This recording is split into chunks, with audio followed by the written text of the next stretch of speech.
So, Thor Love and Thunder is coming out soon, or it might have already, depending on when I get this out.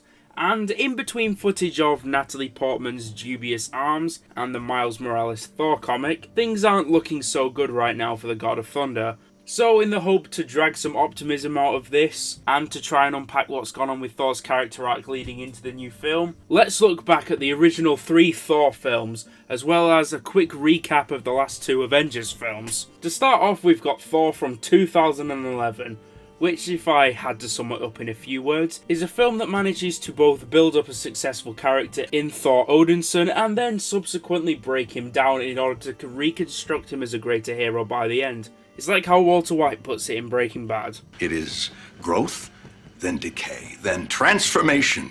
The first 25 minutes of this film is spent building Thor up as a warrior and a hero to Asgard before Odin strips him of his power and banishes him to Earth. Even as the Asgard half of the plot is still unfolding with Loki's plans to take the throne, the goal for Thor's journey is clear, being able to lift the hammer Mjolnir and, as such, become worthy of his destiny again. And apart from just his connections with Jane Foster and Erik Selvig, it's his eventual humility in exile after he fails to lift Mjolnir and his self-sacrifice to the Destroyer to save his friends and the whole town that makes him a worthy king and a hero. That's why the Frost Giants, despite being built up as the main antagonistic force, are ultimately disposed of with Laufey's death for Loki as the main antagonist, because he represents the old state that Thor began at, meaning the whole final conflict is a representation of Thor's journey across the film. Could be, at least. This is why he saves the Frost Giants from total extermination. Yeah, I bet a lot of newer MCU fans have forgotten that Loki tried to commit literal genocide. You can't kill an entire race. Why not? And eventually loses that which he loves in Jane when the Bifrost is broken, although with the sequel bait of Heimdall hinting at alternative paths. Thor 1 defines its main character as a hero through a fundamental change in his character, as well as setting Jane Foster up as a main part of his story, but it clearly doesn't end his arc. I have much to learn. I know that now. So, by the end of this film, Thor's not quite ready to be king yet, and there are still places to go with his character. Which leads us to... You know, in a world where we have shit like Captain Marvel and the entirety of Phase 4, it's hard to believe that something like Thor the Dark World was once considered the black sheep of the MCU. But was that for a good reason?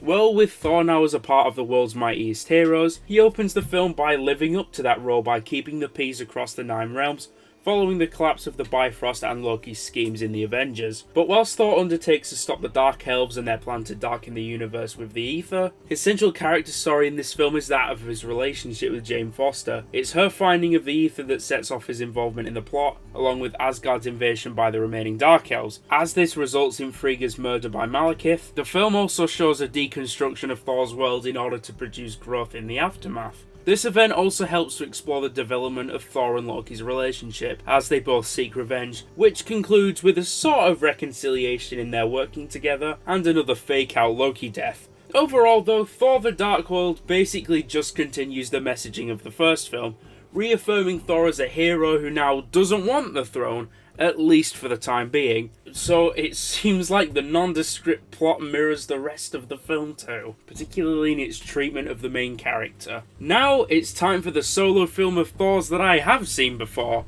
Thor Ragnarok from 2017, which sees Thor's story lead directly into the culmination of the Infinity Saga.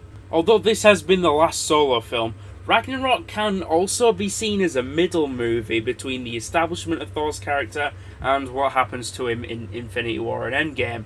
Again, Thor's character is deconstructed. His hammer is broken by his secret elder sister Hela, which heralds the imminent Ragnarok. His relationship with Jane Foster is shown to be ended in a throwaway line, and he is left on the planet Sakaar with the Hulk, Loki, and a former Valkyrie who became a slaver. And nothing else in the film really matters that much aside from the ending part where, after losing an eye and getting beat within an inch of his life, Thor fully embraces his identity as the god of thunder separate from Mjolnir in order to bring about the destruction of Asgard in order to destroy Hela, preserving the spirit of Asgard out in the stars, as well as making his relationship with Loki somewhat more amiable. Also, I guess since Hela is also a representative of a more primitive and warlike way of ruling, much like Loki at the end of the first film, and she's almost presented as like a mirror of Thor because she's Odin's eldest, but she's evil and unworthy. So it's his eventual defeat of her through however alternative means that it happens that is also a reaffirmation of Thor's character. And it's at the ending where Thor finally accepts the mantle of King of Asgard to lead his people into a greater and brighter future. Well, at least in theory. Finally, we have the two-parter that concludes Thor's character arc for the time being.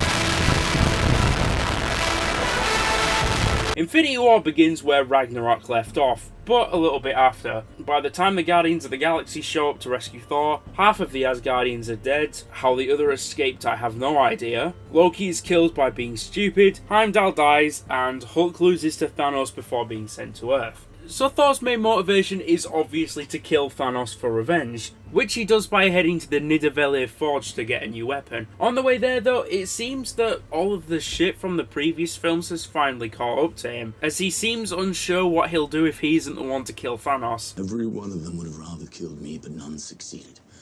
I'm only alive because fate wants me alive. Thanos is just the latest in a long line of bastards, and he'll be the latest to feel my vengeance. Fate wills it so. And what if you're wrong? Well, if I'm wrong, then what more could I lose?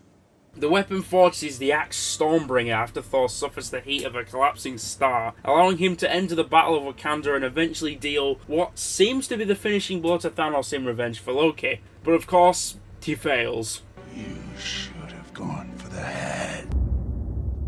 If things were starting to look better for Thor after Infinity War, they don't stay that way in Endgame. After killing Thanos following the Infinity Stone's destruction, Thor goes into seclusion in the new Asgard settlement in Scandinavia, getting really fat and depressed by playing shit video games and generally being a detriment to the film's comedy. But he returns to the Avengers to help and correct everything, where he finds out that he's still worthy after getting a final talk with Frigga during the events of Thor 2. This also allows him to reclaim Mjolnir, even if it is only for the time being, leading to his triumphant participation in the final battle. However, whereas this should really be the end of his character arc, as he is a proven worthy hero and king who is ready to lead his people, he instead gives up the responsibility to Valkyrie in order to go off with the Guardians, with his only explanation being that he needs to be what he is, not what he's meant to be.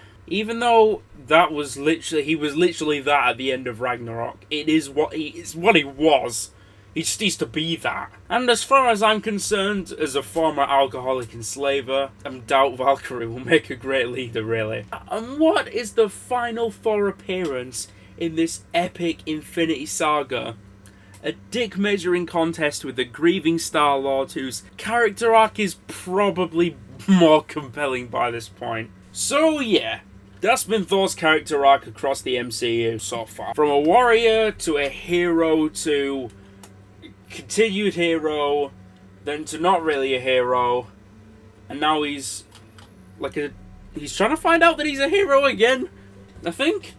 And looking towards Love and Thunder, the new direction seems quite strange from the character whose story is about as completed as Captain America or Tony Stark's is, or at least it should be. I can't really see many possible directions for Thor in the new film where he's supposedly going to find himself. It makes you really wonder what the last several films have been for. Apart from just reaffirming what he already knew after Endgame, or even after Ragnarok, which makes the whole journey pointless, or giving up the hero and kingly mantle for a more diverse pair to go off on another little adventure with the Guardians, maybe in their third film, I don't know.